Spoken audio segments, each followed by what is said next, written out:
Hey, what's up guys, it's DarkArmedDuelist, and today we're going to be doing a Meklord deck profile. So this deck is a really interesting deck that focuses around summoning your Meklord Astro Dragon to be able to OTK your opponent with the greatest of ease. This deck is insanely good and extremely simple to play and very budget actually to be able to build, which is really cool about this deck. So without further ado guys, don't forget to like, comment, subscribe, hit the bell next to become part of the notification squad, and definitely check out the Patreon down in the description below. We have all those awesome rewards you guys like, getting your name description in a single video, getting a signed card to the mail, or even getting to request a deck profile every single month to your patron along with test hands. So without further ado, let's get straight on into this. So first off, we're going to be playing 3 of the big boss monster, which is Meklord Astro Dragon. So this card is really good in this deck and a really insane boss monster that has the ability that it cannot be normal summoned or set.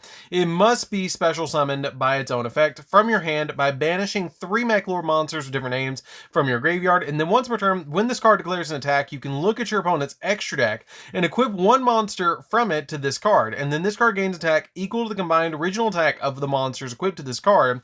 And then when this card is equipped with a synchro monster, it can attack up to 3 times all monsters during each battle phase, which is how you get the insane OTK potential of this particular card, to be able to just attack multiple times, up to 3 times with this card, starting at 3,000 attack. And normally the extra deck monsters range between 2,000 to 3,000 attack points on average, but if you're playing against a big OTK deck like Photon, this card can get all the way up to 7,000 attack points, which is really good, and it's a really interesting deck to go up against any synchro deck. We then play 2 copies of Meklord Emperor Weissel. Meklord Emperor Weissel is really interesting because it can't be normal summoned or set. It must be special summoned from your hand and cannot be special summoned by other ways, and when a face-up monster you control is destroyed by a card effect and sent to the graveyard, you can special summon this card from your hand, and other monsters you control cannot declare an attack. And then once per turn, you can target 1 synchro monster your opponent controls and equip it to this card, and this card gains attack equal to the combined attack of the monster equipped to this card. And once per turn, when an opponent's monster spell activated, you can negate the activation to destroy it, which is pretty good just to have a walking spell negation that can easily special summon itself to your side of the field because a lot of your cards destroy themselves anyways. We then play a single copy of the Synchro Absorption form, which is a kind of neat card. I play it as a 1-up. It doesn't come up all the time, but it's there just in case you need it because it can't be normal summon or set. It must be special summoned by its own effect, and then during your opponent's turn, quick effect, you can send 1 face-up Meklord monster you control to the graveyard to special summon this card from your hand, and you only see the effect of this card once per turn. And then if this card is special summoned, you can target 1 monster your opponent controls. It can't attack for the rest of the turn, and when a card or effect is activated with destroy cards on the field, quick effect, you can tribute this card and negate the activation to destroy that card, which is a pretty cool effect to be able to negate stuff and be able to just special summon it to your side of the field. And it's 2,500 beat stick as well. We then play 2 copies of Granola. Granola is interesting too because it can get really big because it has the ability, kind of like Weissel, that you can special summon itself to your side of the field if a monster is destroyed, because it just instantly special summons itself to your side of the field. And then you can special summon this card from your hand. Once per turn, you can target a synchro monster you control and equip it to this card. And this card gains attack equal to half of your life points, and the attack equipped to the monster. So like if you equip a monster that's 3,000 attack points and your life points are say 8,000, then it gains 7,000 attack points, which is pretty good. And then it has the ability that you can target 1 of these equipped monsters and special summon that target to your field in defense position, which is kind of neat just to be able to take your opponent's monsters and then special summon them to your side of the field. And then we play 3 copies of Meklord Army Deployer. Meklord Army Deployer is a really neat and really good card for this deck that made the deck actually playable, because it has the ability that during your main phase you can activate the effect to destroy this card, and if you do, you get to special summon 2 Meklord army monsters from your deck in defense position, which is the really important effect of this card, but you can't special summon monsters except for machine monster turn you activate this effect. But it's a really good effect just to be able to get those effects off to get you a Meklord army to your side of the field. It also has another card effect that I guarantee you're probably going to forget that it has, that if this card is sent to the graveyard, you can activate the effect that during the end phase of this turn, you can inflict 100 points of damage to your own for each Meklord monster you control, which is not the greatest effect, to just be able to inflict 100 points of damage to your opponent for each one.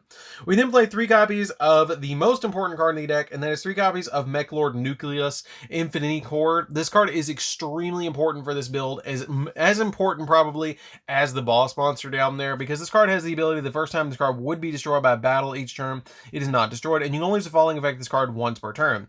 Now, this card is normal or special summon. You can add any Meklord spell or trap from your deck to your hand, and if this card is destroyed by a card effect, then you can special summon 1 Meklord Emperor monster from your hand or deck. with a different attribute from this card, or from the monsters you control, ignoring its summoning conditions. And also for the rest of the turn, you cannot declare an attack, or you can only declare an attack with one monster. But being able to instantly special summon out Weissel or Granol is extremely important. Skeel is kind of bad, to be honest with you. I don't like Skeel as a card in the deck. It doesn't help the deck at all, and it kind of locks you down a little bit, so I don't really care for playing it. We then play for the Meklord Army monsters. I'm playing a single copy of Meklord Army Weissel. Weissel is kind of neat because it has the ability to gain 100 attack for each Meklord monster on the field, except this card. Then once per turn, when another Meklord monster you control declares an attack on a defense position monster your opponent controls, you can activate the effect that during damage calculation inflicts piercing damage, which is pretty good. One copy of Army of Granol. Granol is pretty good too because it gains 100 attack for each Meklord monster on the field, except this card. And when this card is normal summon, you can target a monster on the field that your opponent controls and half its current attack points, which is kind of neat. And then we play the best one, which is Army of Skeel. Army of Skeel is pretty neat because this card has the ability to gain 200 attack for each Meklord monster on the field, except this card, when it's destroyed by battle and sent to the grave, you can special summon one Meklord Army monster from your deck, which is pretty good, just that it replaces itself and helps you get your monsters out on the field a little bit faster. We then play 3 copies of Ash Blossom because Ash Blossom just stops your opponent's shenanigans, and 2 copies of Nibiru because eating your opponent's field is really nice, and it's easy to get through the token with this deck with your copy of the Astro Dragon because it can just punch through just about anything. As long as it doesn't get up past, I would say probably 6,000 or 7,000 defense points, you're probably going to be okay. So that's it for the monsters, guys. Let's get into the spells.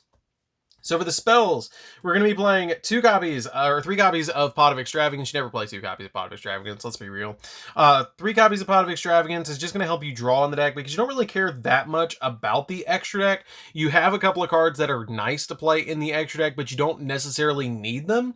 But they're okay. They're needed with the army monsters, which are mainly trying to summon out the Astro Dragon. So they're there in case you need them, and they're utility toolbox, but you don't have to have them. We then play a single copy of Monster Reborn because Monster Reborn is going to help you get your cards back to your side of the field a little bit faster.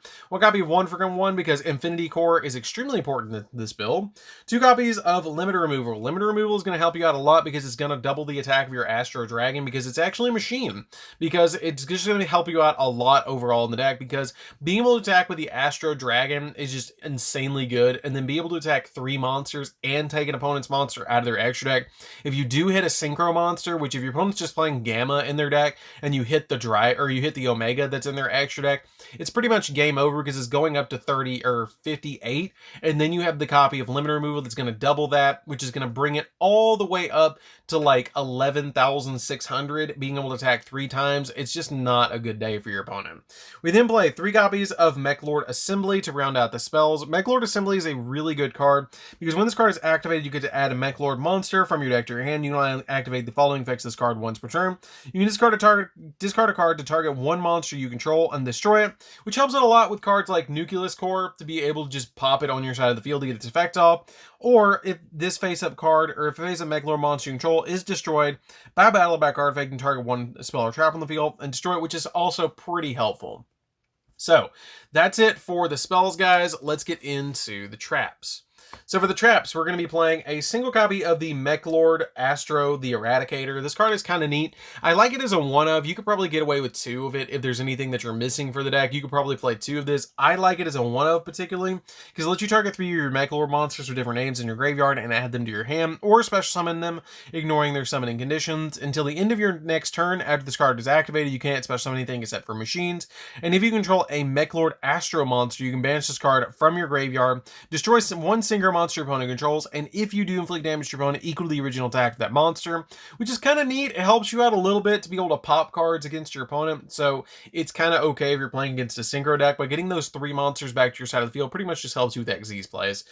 We then play 3 copies of Torrential Tribute because Torrential Tribute helps us out a lot in this deck to be able to just pop the Nucleus Core, and being able to pop my opponent's field is just really nice. Having the double Namiru and triple copies of Torrential Tribute is just really good. Like, it just stops my opponent from a lot of stuff.